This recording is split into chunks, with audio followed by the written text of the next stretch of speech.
This is the Celavi Black Sugar Scrub. It's a pore cleansing scrub that can be used for your face or other parts of your body that you want to remove dead skin from, such as your feet, elbows, or any part of your body.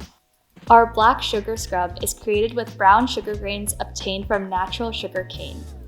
It works as an exfoliant as you massage it into your skin. Let me show you how to use it. On cleansed and damp skin, you're going to apply a generous amount onto your fingers and very gently rub it everywhere on your face. It smells really sweet, and you want to make sure that you put this product on very gently because the brown sugar does the exfoliating for you. And I get extra oily on my nose, so I want to put some more over here. And it should feel like a thick consistency once you're done rubbing it in. And you want to leave this on for about 10 to 15 minutes and make sure to avoid the eye and mouth area. After rinsing your face with lukewarm water, we are going to pat our face dry. You can use this 1 to 2 times a week depending on your skin type.